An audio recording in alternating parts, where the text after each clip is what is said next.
Welkom bij The Road to Angela, een podcast die jonge professionals en managers helpt op de weg naar succes en geluk. Door het brengen van authentieke en herkenbare verhalen van inspirerende leiders. Het unieke aan ons concept is dat we ons de weg laten wijzen door onze gesprekspartner.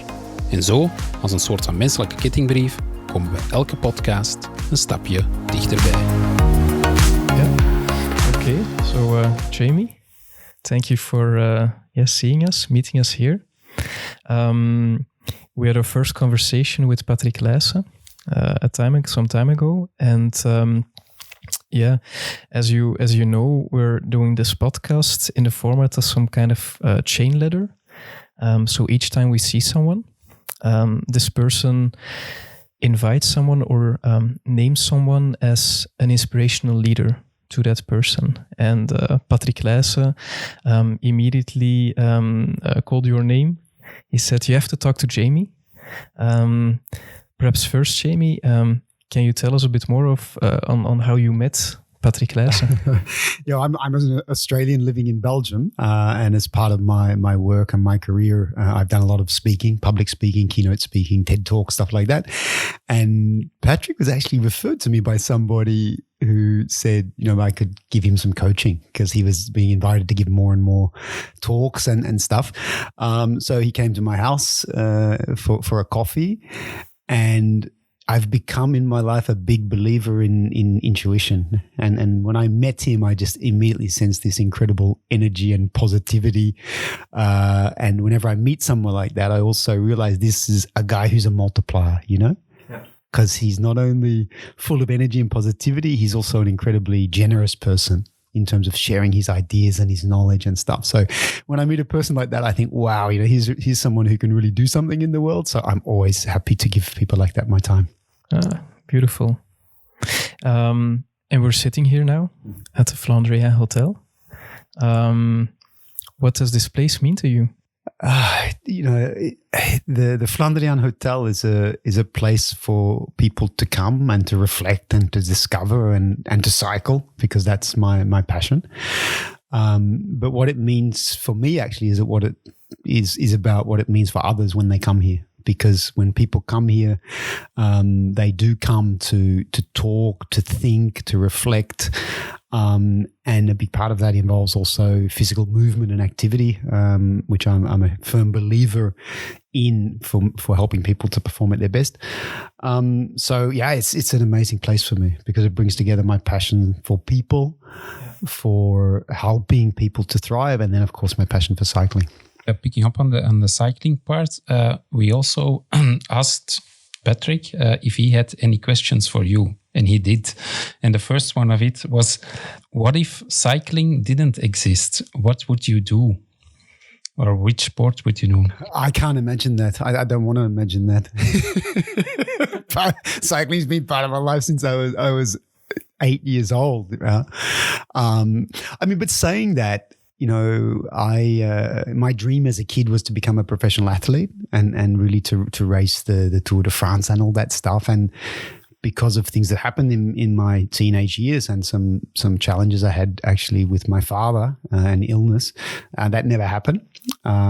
So I went off and did other things. I got my education. I had my career and I was very successful at that. But actually I still had this incredible burning and desire and love for cycling. And I got to a point in my career when I thought, I don't want to come to the end of my life and never actually try to become a world level athlete actually. And that's kind of how this journey back to cycling came for me.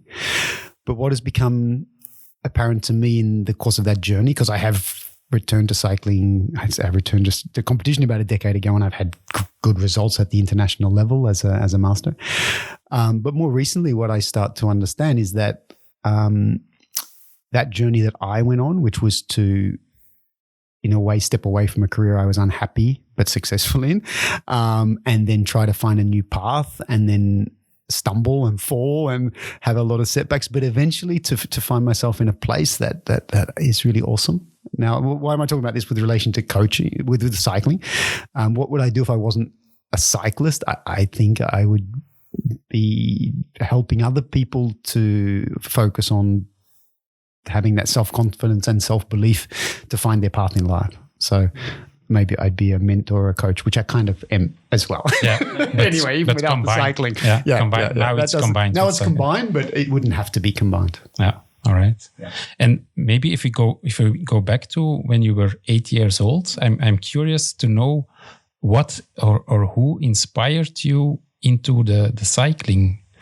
I think it was a combination of things, because I grew up in Australia and really in a rural farming area in Australia, very, very macho culture, of Australian rules football, which is kind of like a violent form of, kind of aerial ping pong. But it's, I was a skinny, redheaded, freckled kid. I was far from macho in that kind of culture. So I wasn't good at those really physical, aggressive kind of sports. I was good at riding my bike, and I started off with BMX and that sort of stuff. And I think as a kid, you tend to lean towards what you're good at, or what you have more natural ability in. So that's how it started. And then I was very lucky in the little town where I grew up. We actually had a really passionate cycling community. And out of that little town of about 15,000 people, we had world champions, we had Olympians. So, I remember going along and then meeting these people and getting inspired by them as well, and then being encouraged into the sport. And those world champions, who were they? We had a guy called Stephen Pate. He was a world champion on the track. The brother of a very good friend of mine, a guy called Sean O'Brien. He was an Olympic athlete. He lived around the corner from me.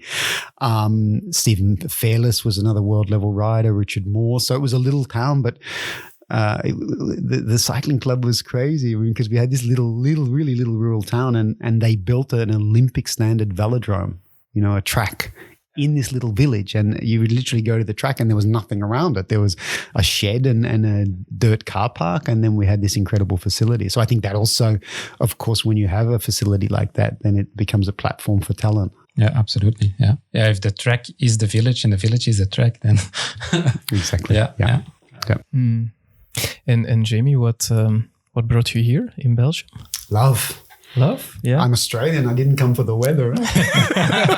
No, I was working in London in the early 2000s. I did my studies in Australia and Japan, actually, and then I was offered a job in London, so I was working there. And I always have been passionate about travel my whole life, and I had these dreams to go to North Africa and Morocco and stuff. And I went there on holiday, and I was hiking the Atlas Mountains, just backpacking as a young guy, and I met a lovely Flemish girl, Annemie Wouters, and here we are, 22 years later. Yeah. And your two loves combined, with your wife and the cycling, because Belgium is cycling. Absolutely. Yeah, I mean, of course, I'd always known about Flanders and the classics, and being a kid growing up in Australia and being passionate about cycling. But if you had have told me that I would marry a Flemish girl and end up owning a boutique cycling hotel in the Vlaams Ardennen, 20, couldn't imagine. All those years ago, I could never imagine. But there's lots of these amazing threads that kind of come together in your life sometimes. Like when I was a kid growing up in Australia, my big heroes were Phil Anderson and Alan Piper. They were the first Australians really to race at the top level of professional cycle sport. And now Alan Piper is my neighbor. He lives 5 minutes from me. He was here last week for a coffee, So you imagine as a kid who had his bedroom like a shrine to the Peugeot Michelin team and posters of Alan Piper and Phil Anderson, and then for him to be my neighbor now and visiting us here, I pinch myself. I can't believe it that it's turned out like this. I'm not sure I understand the question of what it means. What does this mean to you to have that experience? I think I grew up in I grew up in a difficult situation, because I was from a big family. I had 6 brothers and sisters. All of my brothers and sisters left school by the time they were 15 because we didn't have money. And when my dad was a musician and he was lots of other things, he had every job under the sun because he changed his job every 3 months. He was a good man, but he had issues, alcohol and mental illness issues. And so, when you grow up in an environment like that, and we lived in what was called a housing commission area, like a housing estate for low-income families. So the people around me when I grew up were blue-collar workers. They worked in the factory or in the fields, in the orchards. And for some reason, I always just had this bigger dream in life that I would go on and travel and experience things. And I think initially I saw cycling as maybe a way out, that it would give me that opportunity to come to Europe and maybe become an Olympian or something like that. So, as a kid in Australia, having these dreams eventually to try to see the world and experience things, that always gave me a compass in a way. I always moved towards learning and acquiring knowledge and building networks and traveling. So I guess what this means now, being here and having this place, and in fact being a home for people from all over the world who kind of were like me, they also have dreams and aspirations and passions and stuff. It's really special. It's really special. And especially to be able to get to know someone like an Alan Piper, who is an incredible human being, really in every sense of the word, is something, again, I could never have imagined that that I would come as far as this from that little town that I grew up in Australia. And when you look back at your youth growing up, could you perhaps dive in a bit deeper in how your ambition to travel and explore and learn is linked to that youth? I think my parents were, like I said, my dad was a complicated person, but he was a good man. He was extremely intelligent, really smart man. But I'm not saying he didn't ever do anything with but he couldn't focus, and he had a big he had a big ego in a way, and he didn't listen to people, and that made life for him. He was a complicated person, all right, and so I observed that in him, and I always said to myself, I'm not going to be like that, if I find my path and I find what I'm good at, I'm going to commit to it, and I'm going to become the best at it. And that was actually encouraged by my mum, because my mum was, so my dad was of Scottish ancestry. That's my red hair and freckles. And my mum was of Irish descent. That's my pale skin. I was not designed for Australia, the hot sun and everything. But saying that, even though my dad was complicated and he was unpredictable and everything, he had an incredible work ethic. He was smart and he worked really hard, but he didn't stick at things, and I saw the consequences of that. My mother was someone who was a remarkable person, number one, because she managed to keep my dad kind of on track, She was the one who kept him sane in a way for as long as possible. So she had a lot to juggle. She married when she was, imagine she had her first child when she was 17. My dad was 25. I have a daughter now who's 17 years old. And by the time my mum was 22, she had like 4 children, You can't imagine that now, what that would have been like, and being with this complicated guy. And she was just this incredible source of optimism, like every morning when she would wake me up, she'd give me a kiss and say, smile, it's a great day. And she would encourage us, although we didn't have a lot, she would really encourage us to be thankful for what we had, And that's something also I learned in life, that happiness doesn't come from outside. I mean, happiness comes from within. And if you can learn to, in a way, happiness is evasive, but contentment you can find if you can actually be grateful for what you have, the good things that you have around you. My mum used to remind us about all that all the time. And the other thing that my mother, and I think my dad as well, but certainly my mum, she said, you can do anything in life. She always encouraged us to dream big, and also just to try, and that's something I've really learned in my life, and I try to pass on to my children, is that you just have to have the courage to try. You have to have the courage to ask for things, and it's not always going to work out, but you have to go for it, So that was a big impact on my life. And if I look at my brothers and sisters, it's also quite, remarkable if I see them, with leaving school at an early age. The person I probably admire the most in the world is my big sister, Kim. She left school when she was 15 years old. She she fell out with my parents. So she, imagine, again, thrown out into the world on your own at 16, I think she left home. And then, but she found her way, you know, she became an entrepreneur. She was very successful in business. And you can't believe it, guys. You know, she's now the mayor of the town where we grew up. The mayor. That's amazing. And she gives so much back to the community because she's come from nothing. And she knows what it is to struggle. So she does so much for the immigrant community in Shepparton where we grew up. She does so much for economic development in the town. So, yeah, you know, and she came from the same place I did. Yeah. Maybe a question around that. What you see often in people being successful in life, that they are triggered by something that happened. But most of it's something negative. Do you believe that you need some kind of frustration or something that is wrong in your life to be successful at the end? Yeah, as a parent, I ask myself that question all the time, right? Because in my case, definitely, you know, that was a big part of it because I had a big chip on my shoulder, right? You know, like growing up in this poor neighborhood, eventually getting a grant to go to university, but getting to university being a country hick, you know, and not having come from a top private school and being looked down upon by the other kids around me.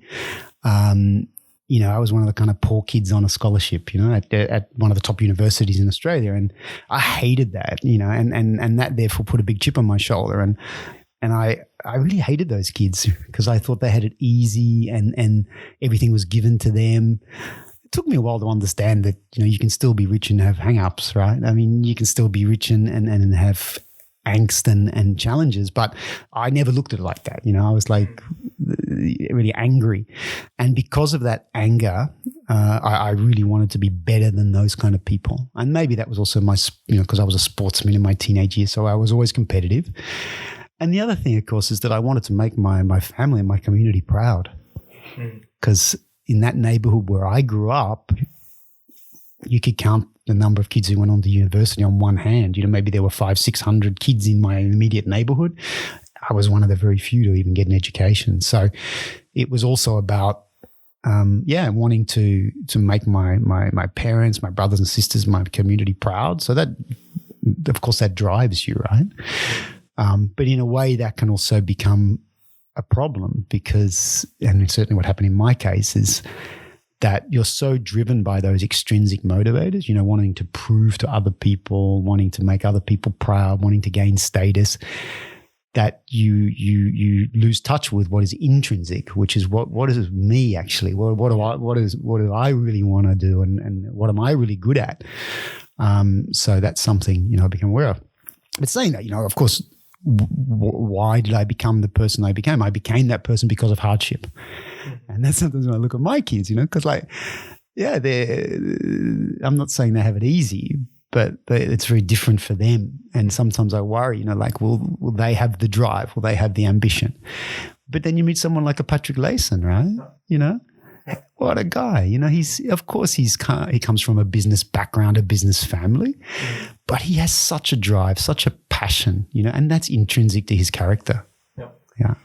Yeah, but also I think with Patrick, we had the interview with him, and if you see, then I don't say it's a big frustration, but he comes from a certain point because he says his nephews were really smart and they left school early to go earlier to college, and he has kind of a family that they are really successful, and maybe that forms his character also in kind of way that says he has to prove something to the world. Sure. Don't you think? Sure. And that's in a positive way. That's what I mentioned. That's the realization I came to when I was at university through my life, that, you know, that it doesn't matter what, you know, social strata you come from, you can always have, you know, everyone has different kinds of challenges and pressures on them. Yeah. That's clear. But, you know, I remember my daughter Hannah is just a delight. She's 17 years old. And I remember a conversation maybe a year and a half, 2 years ago, when we'd been to a conference in Oslo and I spoke at a conference. She came with me. And I'd given my talk and everything. And then afterwards we were talking back in our hotel room, and she said, "Oh, Dad, I would really love to become a speaker like you one day. I'd love to be able to inspire people." But she said, "I'm not lucky like you. I didn't grow up poor. I didn't have a dad with alcohol and mental illness problems." And, she said, "You're lucky because that gives you character. That gives you a story to tell." Yeah. And I laughed and I said, "Honey, you'll find your story. You'll find your way, but it'll have to be yours. It's not going to be mine." Yeah. And we're all of us are the products of our experience, and all of us have had different experience. But whenever I meet someone, and I love the quote, I think I can't remember who it was by, but there's a lovely quote which I really believe in, which is, there's no one you couldn't love if only you knew their story. And that becomes very important in life, because all too often we go through life and we meet a problematic person, or we meet an angry person, or whatever it might be, and we think they're a bad person. No, they're not a bad person. Maybe they've just had a different experience to us. And often when you dig deeper and you really get to understand and empathize with that person, you do understand. And then you can use that as a foundation, often for a very good relationship. Not always an easy relationship, but a good relationship, because you understand each other as human beings. Yeah. Yeah, it's also it links to the concept in psychology of victimhood and perpetrator, and really trying to understand that often perpetrators have been as well the victims. So I'd like to go back to the moment that your daughter told you are so lucky. You told us you start laughing, but how did it really feel to you at that moment? Someone telling you so close to you, but you were so lucky. Yeah, but that's how I raise my children, and I think if you were to talk to my kids and ask them who I am as a person, they know my story. They know everything about my childhood and my struggles and everything, because I've always thought it's very important for them to understand that as well, because I'm imperfect. And when also not only, when your children understand what has shaped you, it also creates a very different relationship. Yeah? But it also creates, I think, on behalf of my children, they love me, but they also respect me because they know my story. Yeah. So yeah, when she said that, we both had a bit of a laugh, and she we reflected on it. But I think that's really, really important, in relationships, that often we know more about our friends than we do about our parents, in terms of what shaped them and who they are. And there's another aspect to that, which is that I really do believe that, that imperfection is human. And all too often, especially with our children, we try to project some facade of perfection, or some facade of. So I've never tried to do that. I've always tried to be very authentic with my kids, to tell them my story, where I come from, and also to communicate to them when I fail. Yeah, because again, what I learned and what I observed in my life was that failure is such a critical part of your development. And when a parent comes home every day and the kids say, "How was your day?" and they say it was great, when actually it was shit, something went bad, they got shouted at work, or they made a mistake, or they screwed up. I do that all the time. So when I go home and I tell my kids, I messed up. And that also, I think, is super important, because I see that then evolving confidence in my kids that, they can fail, they can have setbacks. Yeah. Oh, that's nice. Yeah, we were talking in the car as well about the importance of people feeling safety and trust. And I can imagine that you as a father, showing that vulnerability and sharing those failures, those learnings, it creates something for your children. Yeah, I think so. I mean, it's, I would hope so. Yeah, but more importantly, and I see it. My son now is 19, my daughter's 17, my little one is not so little anymore, but almost 15. I think they've got quite highly developed sense of empathy. Yeah. I mean, give you an example. So, my daughter, my three kids were in a restaurant in Antwerp a few weeks ago, and they were sitting at a Chinese restaurant, noodle, having their noodle soup, and a young African kid walked in and asked for a job. You know, he's looking for work. And they observed that, and then he left. And Hannah said that my son, Reese, he got up from the table, he went outside, he approached the boy and had a chat with him about why he was looking for work and where he was from. And then he said, well, actually, you know, I know that there's a bakery in the village where we live and they're looking for staff. And there's also, you know, a restaurant nearby and I understand they're looking for people. And he gave the kid his number, you know. So how many teenagers would do that? Would see someone walk in from a different ethnicity, from perhaps an immigrant background, you know, but to actually take accountability and stand up and say, I can do something here, you know? And that's always also what I've educated or tried to pass on to and I'm saying it's my wife and I, we share these values, is that, you have to step up in life. Mm. You know? You shouldn't be passive. You shouldn't sit back and see these things pass you by. And that's because what I've also explained to them and how, well, they of course, I think they understand it. We're all too quick in Western cultures, you know, to look at the other, whether that is a refugee, an immigrant, someone from a different ethnicity, different culture, different religion, and we make a judgment, you know? And therefore, sometimes we don't give those people chances or we don't support them or help them. They do become the other.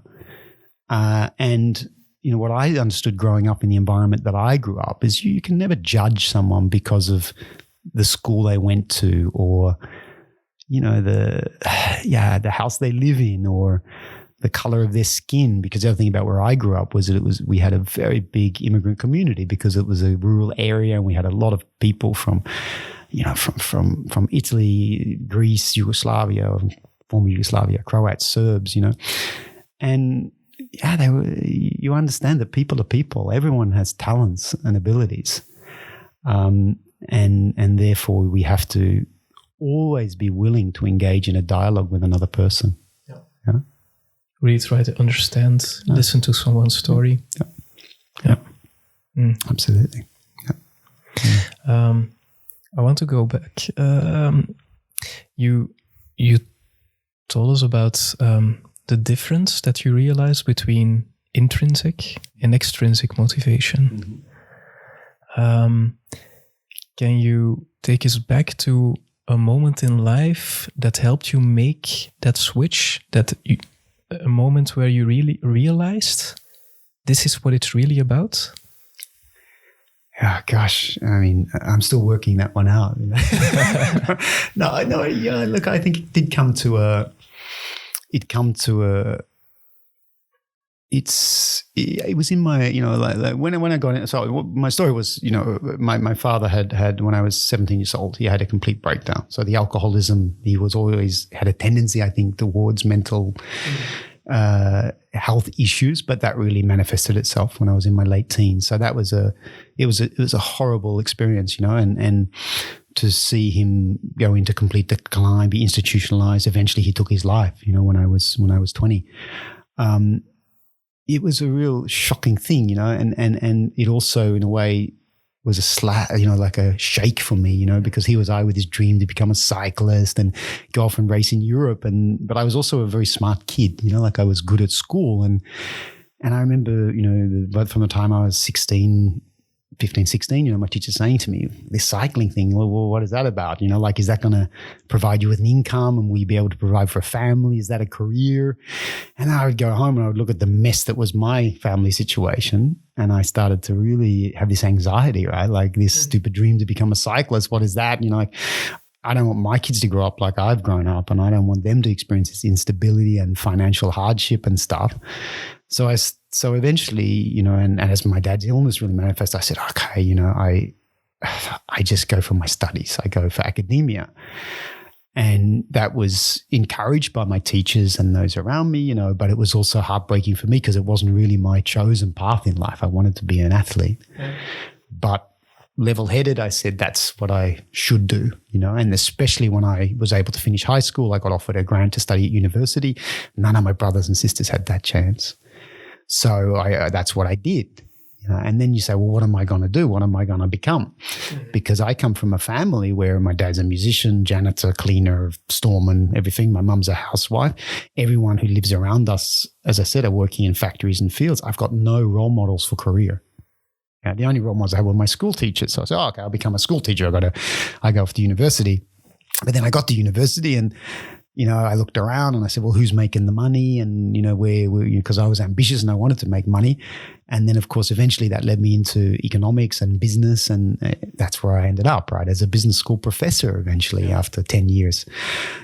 But why did I become a business school professor? Because that was kind of the highest status, highest paid kind of career that I saw when I was at the university, because the business school professors were the ones who got paid the most and had the nicest cars and all that. So it wasn't like I was passionate about business, so I want to go there. I said, no, that's what I want to be. And why strategy? Because when you go into business school, strategy is one of the most prestigious disciplines. So I said, well, that's where I want to be. So where I'm going with that is that you can go through life and then you make these decisions. But you're making decisions based on the logical parameters like income and career progression and status and everything. You're not making those decisions because it's what you're passionate about or what you feel a drive for, because often you don't know, actually, when you're a kid, when you're in that age. So, I went through that, and then I became an academic, and then I was teaching one of the top business schools in the world, and I was traveling the world, and I was publishing in all the top journals. I was making loads of money from consultancy. And that's a really weird experience, because I was in my mid-30s and everyone around me is looking at me saying, like, how awesome is your life? Yeah? Everyone's saying, you're so lucky. Like, I would love to have your job, your life, your job. And also what you do is you put on this facade, you put on this face where outwardly you're also projecting happiness and liking it and stuff, and especially to your family and friends. But maybe on the inside you're dying because I hated my job. I hated the environment I was working in, and yet I was projecting this positivity about what I was doing. Yeah. And that's sort of where I started to come to the realization, was in my late 30s, is I was, well, according to, many criteria, you could say, okay, I'm very successful, but I was also deeply unhappy. And that's where I started to realize this, this can't go on, because also what happens then is that as you go through your life and your career, particularly when you're driven, you're reasonably intelligent, you get spotted, you get patted on the back, you get promoted, the doors open in front of you because you're a high achiever, right? So that's also what starts to happen, is you start getting further and further into your career, but most of the doors are being opened by other people. Come this way, go that way, go that way. And often we don't stop and ask ourselves, well, what is it that we want? And what you see a lot in this world of ours is you see people in their late 30s, early 40s who've got to a position in life, and they look around them and say, what the hell am I doing here? This is not what I want, right? And that's what happened to me. Yeah. And was there a particular moment?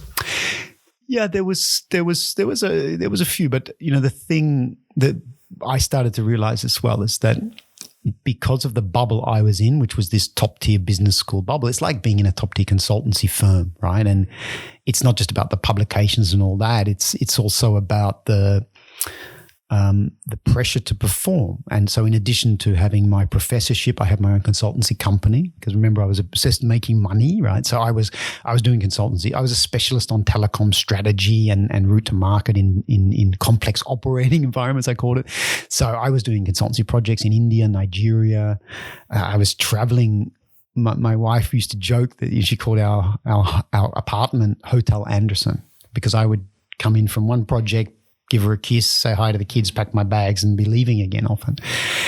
And, and it's weird, right? Because I got a kick out of that for a while, like in my early 30s, but then I became a dad. And then by the time I was 40, I had 3 children under the age of 6, you imagine, little baby and then 2 toddlers. And then, you start to think, well, why am I doing this, right? Like, why am I working so hard? Why am I so driven? it's because I was messed up as a kid, right? Because when I was a kid, because of the experience I had, I was obsessed with making money and being able to provide for my family and being recognized and having status and not being seen as that country bumpkin from the bush. All right, I got all that. But then what's the purpose of that? The purpose of that is to be able to, in a way, I think, when we talk about earning money or getting to it's about then freedom. Because that's one thing I do believe. People say you don't need money. No, okay, it's not like you need billions, but you need, if you want to have a good life and you want to be in control of your destiny and have independence and autonomy, then a bit of money helps, right? But I got to that point, but then I didn't stop. My wife was kind of thinking that when I get to this level and stuff that I would slow down, but I wasn't. The pendulum kept on going. It kept going because it become habitual. And to be completely honest with you, there's something else which people don't really acknowledge or share, is that when you're a high achiever and, you go to work. So I walk into the business school or my consultancy and everyone looks at you like you're a hero and you're a star and, you're in demand and you have cool dinners with people, the CEO of the bank or the telecom company or whatever. And then you go home to 3 screaming children with dirty nappies and bottles and you're a complete loser, right? Because you're not in the habit of doing those things. So at work, you're a hero. At home, you're a loser. So what do a lot of people do? They run away from home. Huh? You see that. Huh? People actually, in a way, choose to work the long hours. They choose to make the excuse of this important meeting or dinner event. But in reality, I was doing that to not have to go home to that mess, and that's horrible. That's really awful. And when you talk about a catalytic moment, I remember once, and I was sitting on the sofa with my little daughter, Hannah, and she was maybe 3-4 years old. And she was there under my arm, but I was on my phone. I'm checking my emails and stuff. And then I never forget, she reached up and she put her hands towards my face. She put her hands on my face. She turned my face towards her and said, "Papa, I'm here." And I just lost it. I burst into tears and I thought, what the fuck? What am I doing? What am I doing? So that was a very catalytic moment. And then, of course, I talked about this with my wife and we made decisions. We said, we're not going to continue like this. Yeah. We're going to make changes. Yeah. And do you think that moment was the trigger or was it something that was built up and that moment? Because I think I understand that when your daughter does something like that to you, that it makes you think. But most of the time, I think also it's an accumulation of things that it was a build-up. From this period of maybe 37, 38, I started to become more and more unhappy with my work that I was doing, the environment I was in, the culture of that, the fact that also weirdly, I really, and this is, I think you'll talk about, you're going to talk with Bernard Muderman, and he's an incredible person. He's helped me understand really who I am and what it's about, because the other thing that I came to start to appreciate was that I was good at something. I had a skill set. So I was a strategy guy and I was a telecoms expert, and I was, that's what I was good at in terms of my skill set, because I was educated in that field. That's where my research was. I read you even had a nickname. The stand-up strategist. Yeah, that evolved. Yeah. But at that time I was called Mr. Telecoms. That was my thing. But there's a difference there, because imagine this as a professor, I never really liked doing research. Being, grinding away at academic, reading the articles and writing the academic publications, locking yourself in your office. I didn't like that. I like people. I love teaching. I love interacting with people. I love, learning with people and sharing and stuff. But what often happens with us as well is the more we progress in our careers, the more we get pushed into doing work that is not actually what we like or enjoy, because maybe you become a manager or a leader, like I had, the role that I had. And then it's lots of meetings and committees and budget reviews and recruitment and all this stuff, which you have to do as part of that job. but it's moving you further and further away from what you like. And that's what was happening, certainly with me. So, but the realization actually was this, that I'd been told for so long, I think almost 20 years, that it's all about you. If you work hard and if you put in the effort, if you are recognized and you are promoted, you will be successful. So as an individual, you and I did my MBA, and it was all about you and how far you could go and what you could do. Nobody during that 2-year executive MBA that I did, nobody stopped me and said, yeah, and you know what, by the age of 35, 38, you'll have 3 children and you'll have a partner, and it's not about you anymore, it's about we. Yeah? So you have suddenly this confrontation, this realization that I define myself by my career. Other people define myself by my career, but my career is only one part of my life. And in fact, what's really important in life, when you think about it, is not work. It's all those other beautiful things in your life, your children, your partner, the experiences you have together, your passions, your hobbies and interests. For some people, that is also work. They love it. Mm-hmm. But for far too many, it's not. And yet we invest so much more in that than we do in the other stuff. Yeah, we start identifying ourselves with a job, for example. And something that stuck with me, it's something from Stephen Covey. It's thinking about the roles we have in life and really reflecting upon it and really thinking through how important is each and every one of those roles. And really seeing the difference between what you say is important and what you actually do for those roles. So, sure. Yeah. So we ran into all these contradictions, so here was I, someone who was obsessed for providing for my family, but I was defining that in financial terms. Whereas what my kids wanted was they just wanted me. They didn't care what the house looked like or the car or they just want you. Yeah. So here you are being driven to provide, to give your family a good life, but in many ways, the thing that they want the most, you're not giving to them. So there's also these contradictions. The other thing, however, that became really apparent to me was this also realization that I didn't really know what I wanted. I started to understand what I didn't want, but I didn't. And I think for a lot of people, that's frightening, because you're unhappy, but you don't know what you want or need. However, there's a reason for that, because when you're running so fast and so hard, you don't make the time for introspection and reflection. You're just not making time to really think, and it takes time. It takes time. So, and that's why, with my wife and I, we eventually decided, we sat down and what we talked about was contentment, like not me and my career, but what would a good life look like for us as a family 3 years from now? What would that look like? And it was very interesting because that picture was very different.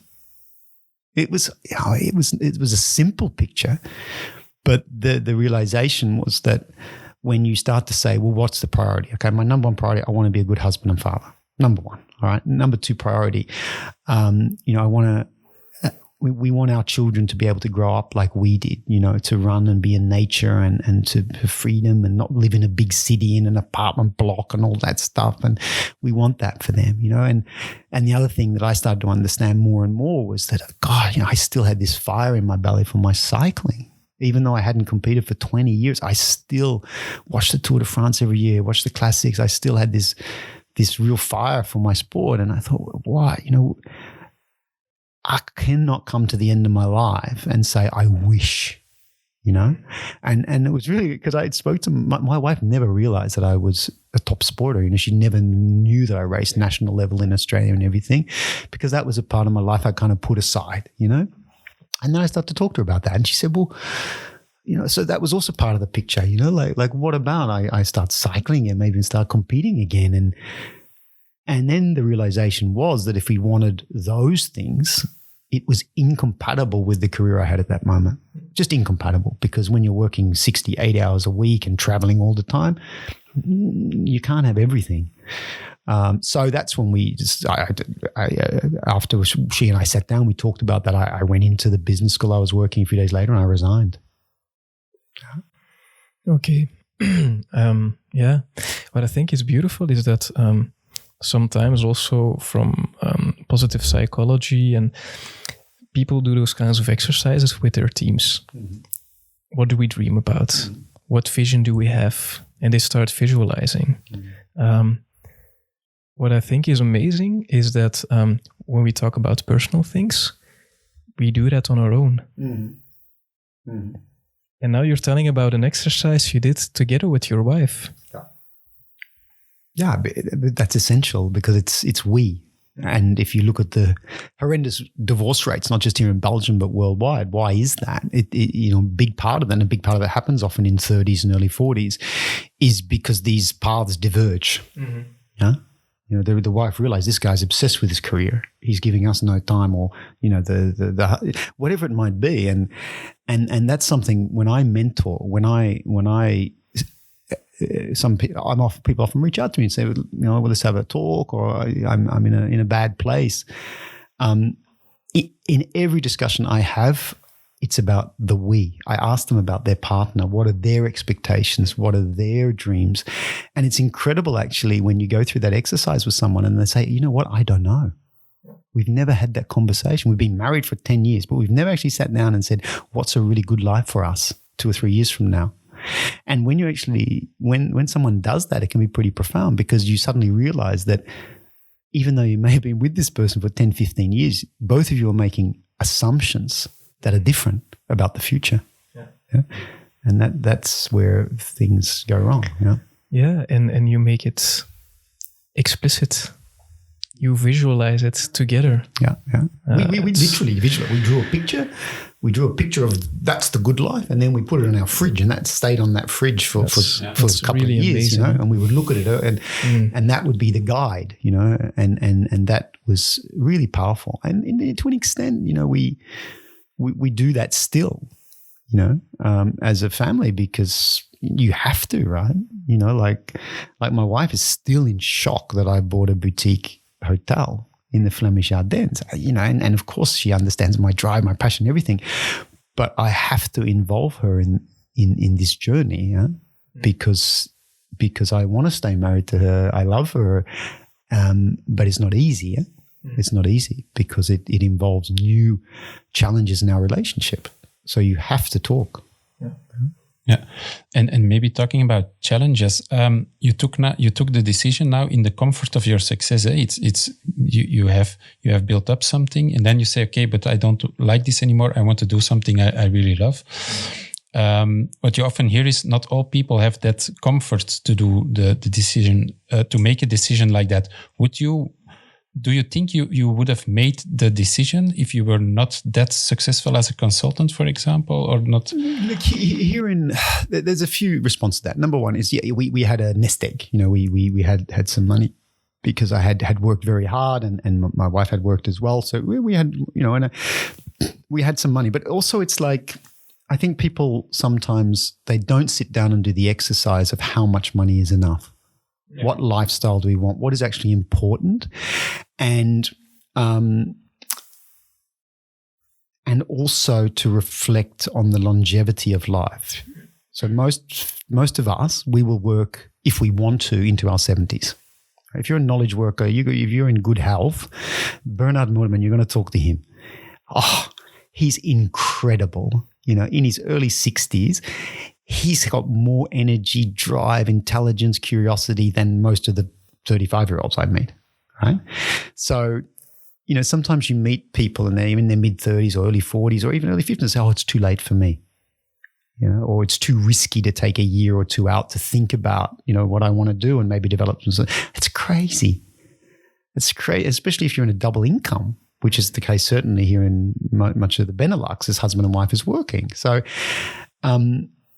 it's more the fear of the unknown than actually the financial challenge. Most people can afford, and again, it comes to your lifestyle, right? I mean, my wife and I, because we also didn't come from wealthy families and stuff, we always lived quite frugally, even though we had a decent income. We saved. But the point I make there is that when I stepped away from my career and I was in that process of finding my new path, my income dropped by our family income dropped by 80%, right? Now, we did have some savings and stuff, but what did we do? We rented a house a cheap house. We bought a secondhand Fiat car. We took our holidays, and the kids loved it. We took long summer vacations, but we went camping in the south of France in a tent. And we paid 30 euros a night at the campsite and stuff. So actually for most of us, when you start to really drill down to what is happiness, it struck us that actually we didn't need a lot of money to have a good, happy life. Mm-hmm. Really, we didn't.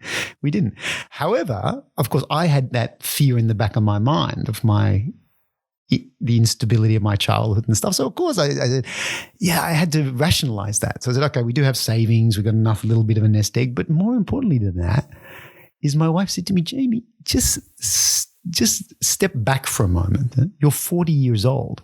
You've got another 25 years at least to make money. 25 years. So if you take 1 year out or 2 years to have a bit of a reduced income, it's not like you can never make money again. But how many of us look at life with that kind of perspective? Very few of us, huh? Yeah. Because we're so stressed and running so fast that we never reflect upon that fact, So the advice I always give to people is, number one, really do the numbers. How much money do you need to cover the mortgage or pay the rent and stuff? Based upon that, how many months could you afford to step back? And you should never step back and just, sit by the pool and stare at your belly button. I mean, you're going to use that time to learn new things, to create new relationships, to expand your network.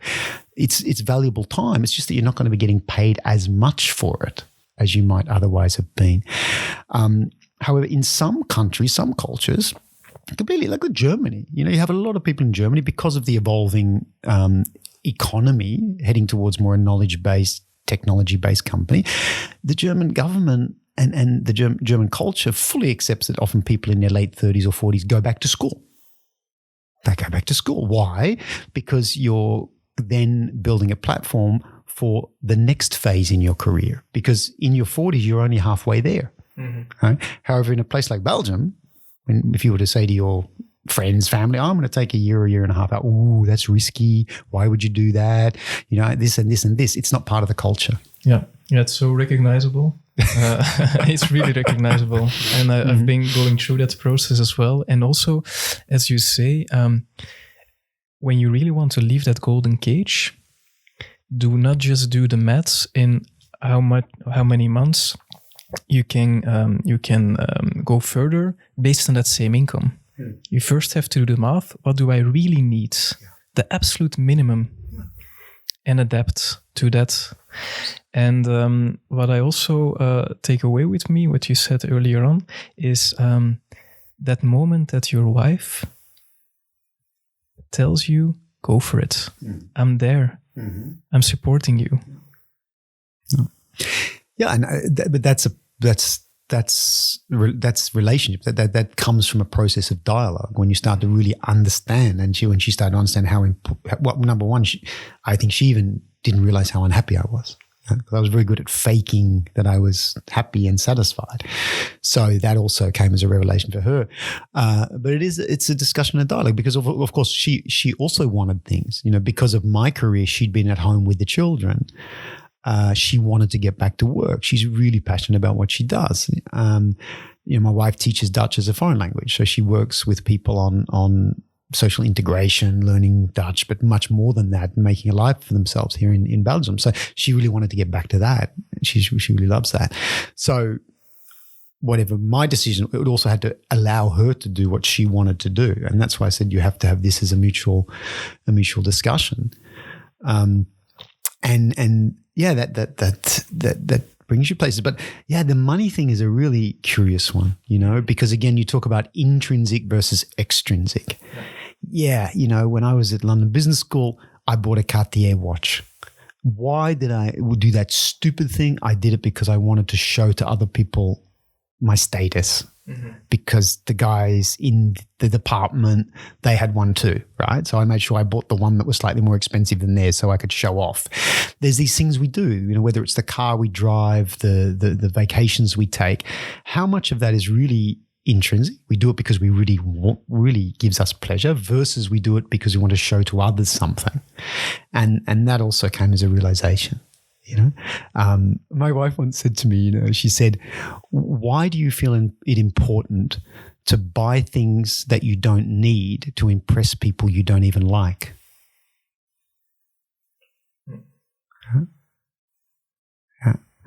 And so I still have my Cartier watch, and I wear it to remind myself how stupid I was. And it has gotten a better purpose, actually. It's got a better purpose. It's a good purpose now. Yeah. And of course, my kids say, Dad, if you don't want it, you can give it to us. Yeah. That's actually another funny story. Because I remember my son Charlie, he's almost 15 now. It was like, it must have been 18 months, 2 years ago, and I was putting him to bed, and I was lying in bed with him. We were having a chat, and I was explaining to him that I was going to be busy. I was actually coming up with some, just pre-COVID, so 2 years ago, I was going to start my keynote speaking tour that I do sometimes in the spring. I was saying to him, look, I'm going to be away for a while. And then he said, Dad, it's all right. You spend so much time with us, and you have spent so much time with us growing up. And it was very nice what he said. And then we had this discussion, about the summer holidays we used to take, and how we used to, we did this for a period of 5-6 years when the kids were small and they still wanted us to be around. Every summer we would have 2 full months of vacation, and we'd pack the car and we would just drive wherever the sun was, France, Spain, whatever. And they had this conversation. He was saying about one of his friends whose father he referred to was working really, really hard and earning lots of money and stuff. And I said, Charlie, that's something we've always tried to balance, isn't it? That money is important to an extent, but money is just a way to help us to have the life that we want to have. And that doesn't take a lot of money. And then my son turned to me and said, yeah, but his dad did buy him the new iPhone. I was like, yeah, okay. That's a teenager talking. Yeah. They have to learn they have to go through the process to learn all that. Yeah, exactly. Absolutely. When, thinking about all those things we've been talking about, what would be the advice you would give to your younger self? I would say go for your cycling dream. If I have a regret in life, it's that, because I think I had the ability, I had the potential, but I didn't pursue it to the fullness of my abilities, because I did make the decision to stop competition and then to go to university. I would. I really, really wish that I had a chance to become a professional cyclist when I was a teenager, but that's passed by. So my advice there is, if you're a young person and you really have a passion, you really have a drive to do something, then do it. Because if I had have done that and I had have come to Europe and I had to race professionally, okay, the world of doping came along, everything, maybe I would have said it's not for me, and I would have gone home. But given who I am as a person, that would have just meant that I would have started education a bit later. I would have started my career a little bit later. But given what I understand now about the longevity of life, okay, I've met many awesome people who have come to study career relatively late. Very good mate of mine in Australia. He was a taxi driver. When he was 19 years old, he got a taxi license. He drove the car for 4 or 5 years, and then he went back to university. That guy today has a PhD. He's incredible, So that would be my advice, Go for the passion, do it. And if it doesn't work out for you, then do something else. Yeah. Okay. Nice. We've talked about the past. We've now talked about the advice you would give. What are your dreams? What are you still dreaming about? I want to become a world champion cyclist. I've got close. Yeah. I've been on the podium at the world level, and I've been European champion in 2019 for my age group classification. So I want to be a world champion, but I'm not in a hurry. I'm really not in a hurry. I raced the world track championships on the piste in Manchester back in 2019. It was my first time to go to an international level track championship because mostly I've been racing on the road. And I met an incredible guy called Keith Oliver from Australia. And he was 75 years old and he took 3 gold medals at that World Championships. Wow. And I never forget. So Keith watched my race. I finished 10th in the World Points Championship at that games. And yeah, I remember Keith coming up to me afterwards and saying, good job, Jamie. And he said, if you keep on this path, if you keep doing what you're doing, you could win a World Championship within the next 10 to 15 years. Great. Fantastic, eh? Yeah. Fantastic. So I'll get there, but I got a hotel right now. I'm busy with the Flandrien, and that's my baby and my dream and the thing that I'm getting a lot of drive out right now. So, my dream is really to make this place something unique and special in the world, which it's already becoming. So, and to have this as this place for people to come and to, as I said earlier, to talk, to reflect, to share, to grow, to ride their bikes. That's what my dream is for this place. Okay. And we talked about it before the interview, of course, but how is this place unique? The Flandrien is an ethos. A lot of people even people who are Belgian, they know the word Flandrien, but what does it mean actually? And we chose this name very carefully, of course, because it resonates very much in the world of cycling and in Flemish cycling. But actually, the word Flandrien is a way of living. It's a set of values, and those values are grit, determination, self-belief, humility. And that's what we really try to bring alive and to embody here in the Flandrien Hotel. Because of course we're a hotel. We have people who come here and they stay here, they ride their bikes, but the conversations we have over dinner about life, about some of the topics we've been talking about today, which people often don't imagine or expect when they come here, but they occur because of who I am and because of who Bernard and Anne, my business partners, are here. They happen, and that's very special. We've had people who've stayed with us and they literally hug us when they leave, and they want to come back for that reason. So that's something which is really, really unique here. The other thing is that we call this a home away from home for a reason, because people, when they come here, although it's called a hotel, it is a very familiar environment. And we put a lot of trust in people. We really are very open with people, and that becomes reciprocated. So it's really amazing. So imagine this for a hotel. We had a guy, Stefan from Switzerland, staying here with us a few months ago, and I had to go do some shopping. So I said, "Hey, Stefan, I'm going out. Can you just look after the hotel for a while? We've got some guests coming. Can you check them in and make them a coffee?" He said, "Yeah, no problem. Great. Yeah, I can do that." So that's really cool. That's really cool. Yeah. So that's a lot of fun. But the other thing that's extremely important for me here at the Flandrien is what this means for my children. And I've talked about them a lot during this talk because I love them and I really want them to thrive in their life. I want them to be happy. But also I spoke about that dilemma of how do you help your children to understand what entrepreneurship means, what drive means, and having them come into this place and understand that they own it is very special because I see what it triggers in them. My son Reese is 19. He's been helping out with us a little bit here. He helps us out with the social media. He and I went to Italy last week to sign an agreement, a big sponsorship agreement with Technogym, the international fitness equipment company. As a dad, I can't tell you how cool that feels. Huh? Yeah. Walking into these meetings with a global company, with my son sitting beside me, him being involved with the conversations, I just see him growing as a person. But equally, he's been here with me when I've been serving at the bar, cleaning the dishes away, mowing the lawn, making the beds if we have to sometimes, because it's not always easy to get staff in this part of Belgium. So he actually understands also that being successful in business is not just about having a cool idea. It's also about rolling up your sleeves and doing the hard work that needs to be done. Mm-hmm. Yeah. we also welcome leadership teams here. So we have leaders that can be general managers. It can be senior functional level people who come here with their teams for their team buildings or their strategy retreats. They stay with us for 2 or 3 days. We had one of those here with a big IT services company. So the Benelux leadership team was here.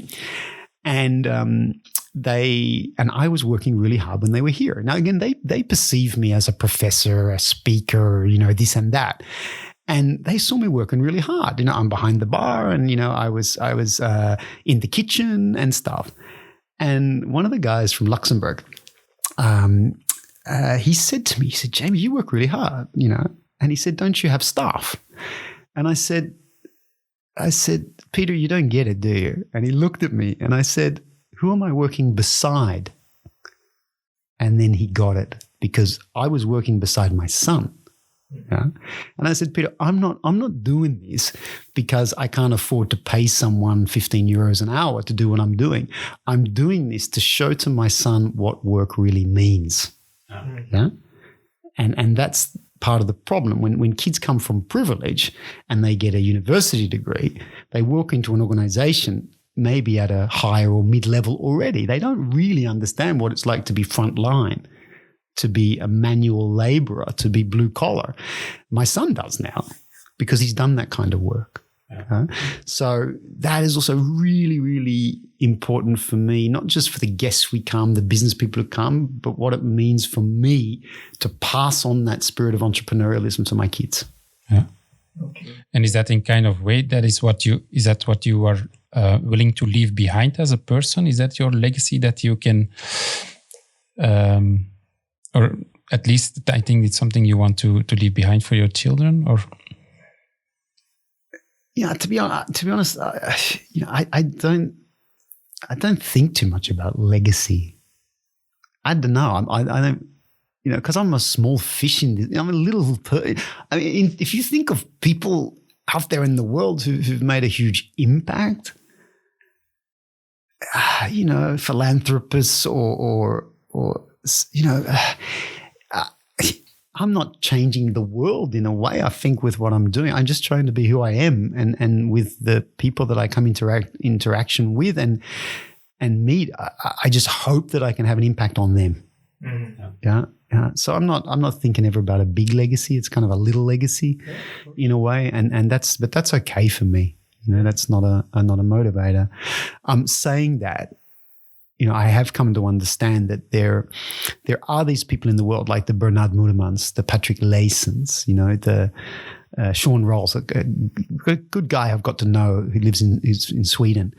And I talked about these multipliers, and that's what I start to understand that is powerful about this place, which is the Flandrien, is when we can bring people into this place and we can show them our authenticity and our genuine desire to help people grow and thrive, then what we also coach people on a little bit is how you can do it too.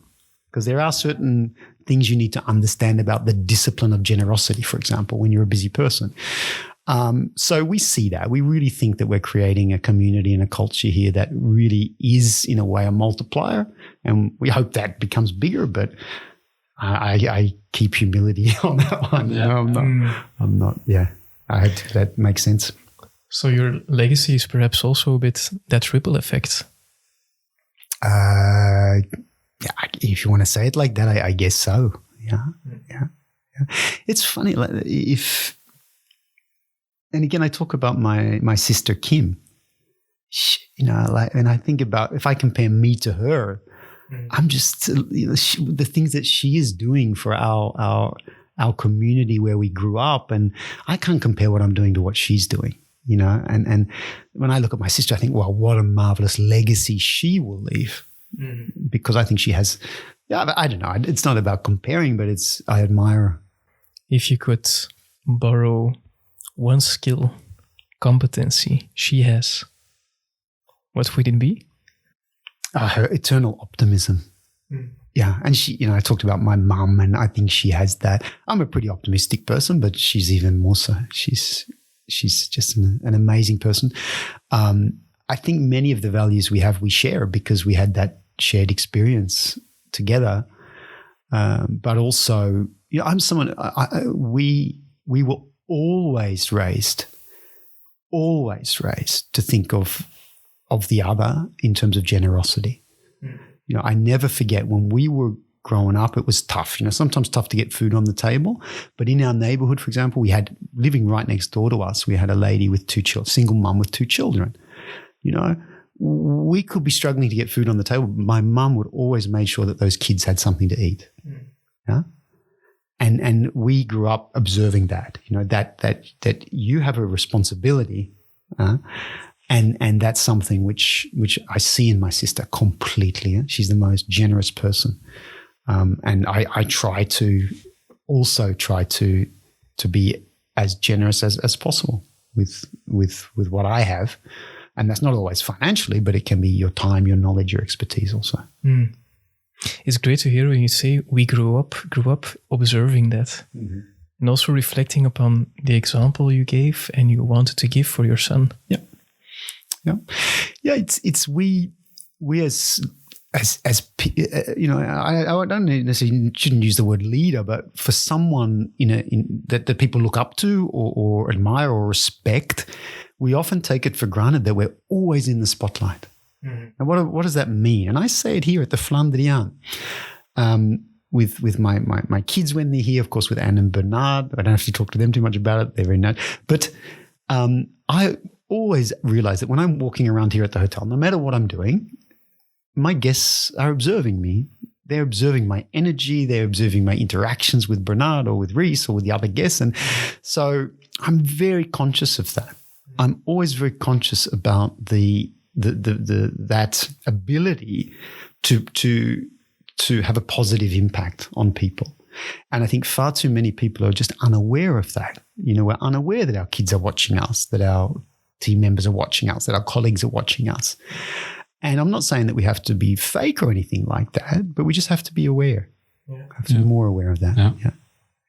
It's. I think it's the most value is in authenticity. You can say a lot of things you want to do or want to be, but it depends on how you act around people and what you do around people. It's the most important part. Yeah, and that's something that took me a long time to be comfortable with, to be myself actually, because I always had this extrinsic motivation. So I was always trying to be what I thought other people wanted me to be. And honestly, even I lied. I didn't tell people about my upbringing. When I was teaching at London Business School and in these big companies, I would never say that I was a poor kid who came from a housing commission estate and my dad was an alcoholic. No, I wouldn't say that because I thought that would affect the way people observe me negatively or something like that. So you also see a lot of us that, and I was certainly one of those people that I had, I mentioned the chip on one shoulder. On the other shoulder, I had the imposter syndrome, which was, what the hell am I doing here? I'm not good enough to be here. I don't deserve to be here. When you combine a chip on your shoulder with the imposter syndrome, it's very difficult to be authentic. Yeah. I can imagine. That doesn't happen. Yeah. It's also part of to be able to be authentic, accepting your past, connecting to your roots, and being able to talk about it. It's an important step, I think. Yeah. Absolutely. And it's, it is also, it comes down to ultimately the thing that I really believe in, and certainly it's the philosophy we live here at the Flandrien, is we have what we call a no asshole rule. Right? Okay. And what is that? Is we always give people the opportunity to come here to talk to us. But the moment that I feel that when I ask questions that are meaningful, like about, where'd you grow up? What shaped you as a kid? When you suddenly realize this person is putting on a facade and is telling you what you think you want to hear, I will keep probing. But if I can't work with people with whom I can't create a genuine sense of connection. Yeah. There was a guy, wonderful guy, Hannah, who I was mentoring a little bit, and he came to my family home, which is often when people approach me, I just invite him in my home because I want him to see who I am as a person. I want him to observe who my kids are and stuff. And, then people get you a bit more. And we'd interacted with each other professionally. And there was something about him which he was, we had a conversation. I always felt a good connection with him. And in that conversation, he revealed to me a story about his mother's mental illness and what he experienced and what he grew up with. And when I started to understand that story, we create a sense of connection because we have that shared experience. Mm-hmm.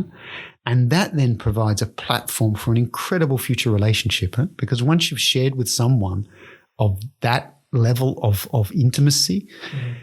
then of course, it's a completely different relationship that you create with someone. It's a different feel. It's a different feeling. So for us here at Authenticity, it's very important. It's very, very important to be able to just talk with people and to get through that. The other thing is the people you surround yourself with. And I'm a firm believer that if I was to ask you, write down the 5 or 6 people outside of your family, with whom you spend the most time. And then I asked you, reflect on that list. Mm-hmm.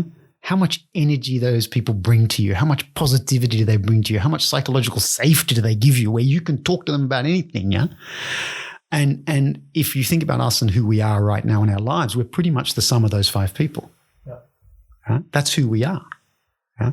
So that's a very important exercise to do from time to time, because if we're not in a bubble of psychological safety and support and growth, then maybe we're being held back. Yeah. And that's not what we want in life. Mm. We have one more question for now, because I think we can talk on forever, but no problem. It's the last question. A question from Patrick Leijzen again. It's a bit of a dark question, perhaps. Maybe I have still a question after, but it's a short one. Okay. But you can do the Patrick's question first. Yeah? Yeah. Okay. But I also think it's a relevant question. It's about death. And how do you look at it? As I told you, my father took his own life. And that really was like, you can't imagine what that feels like, as a young person. And for me, his death became a drive for me as well, to live, actually. Yeah, really to live. Because when you're confronted with mortality, and especially mortality of someone you love so much at that age, it is a shock. And you can do one of 2 things, right? You can become a victim of it. You can say, this is the experience that has occurred to me, and because of that, there's things I can't do, or there are things I won't do. Or, we hear that a lot from people in life, because a lot of people go through experience. Mm-hmm. And a lot of people use that experience in a way, or what happens to them with that experience is it derails them. Other people have exactly the same experience, and yet they use that experience as a platform for strength.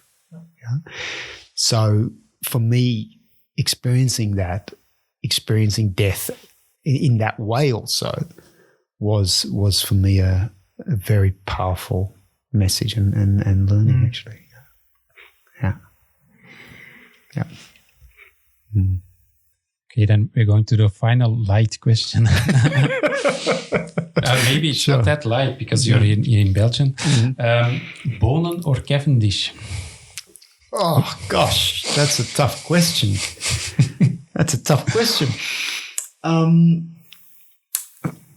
Well, I told you, I said Alan Piper. That's not an option. I said, no, of course, I'm a huge fan of Tom Bonen because with Tom, he managed to keep humility. Yeah, when you, and I've met many people who've raced alongside with, Tom Bonen, and he was someone who always treated others with respect. And when you go into that hierarchy of the professional peloton, many of us as outsiders, we don't understand actually often how badly the neo pros are often treated by the established senior people in the peloton. Tom Bonham was always renowned for giving others respect, kindness, generosity, humility, and living with humility. And for me, there's a very Flandrien trait that he absolutely. lived. So I think Tom, in that way. And of course, the other thing is we have a Tom Bonham World Championship bike here in the hotel, and the beautiful pop artwork of him as well. Yeah. Okay. So then we're at the end of this episode, I guess. Thank you so much for this conversation. Thank you very much. Really your sharings. Yeah. Thank you very much. It's a pleasure.